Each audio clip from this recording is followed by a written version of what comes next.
नमस्कार दोस्तों। भारत की सैन्य शक्ति में एक बहुत बड़ा इजाफा होने जा रहा है। रक्षा मंत्रालय ने भारतीय सेनाओं की ताकत बढ़ाने के लिए करीब 79 करोड़ रुपए के रक्षा खरीद प्रस्ताव को हरी झंडी दे दी है।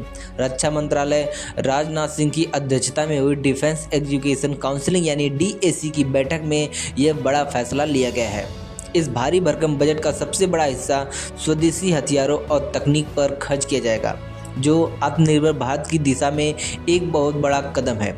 अगर हम विस्तार से देखें तो भारतीय थल सेना के लिए Pinaka multiple launch rocket system के गाइडेड रॉकेट और लंबी दूरी तक मार करने वाले गोला बारूद की मंजूरी मिली है। इसके अलावा सेना को अब आधुनिक लोइटर म्यूनिशन यानी कॉम्बैट ड्रोन और उन्नत ड्रोन डिटेक्ट सिस्टम भी मिलेंगे, जो सीमा पर दुश्मन के छोटे से छोटे ड्रोन को भी मार गिराने में सक्षम होंगे। सिर्फ थल सेना ही नहीं बल्कि भारतीय वायु सेना की ताकत को भी नई ऊंचाइयों पर ले जाने की तैयारी है।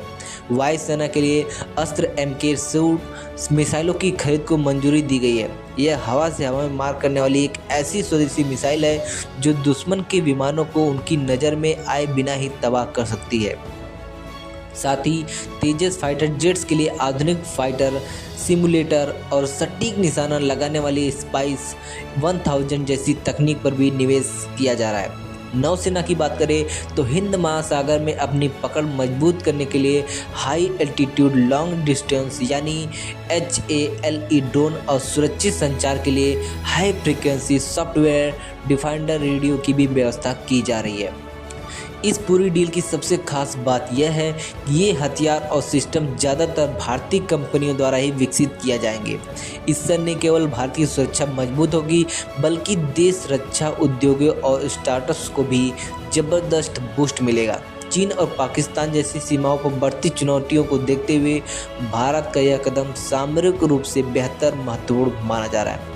कुल मिलाकर ये 79 करोड़ रुपए भारत को एक ग्लोबल डिफेंस हब बनाने और हमारी सेना को भविष्य के युद्ध के लिए तैयार करने की दिशा में एक मील का पत्थर साबित होंगे।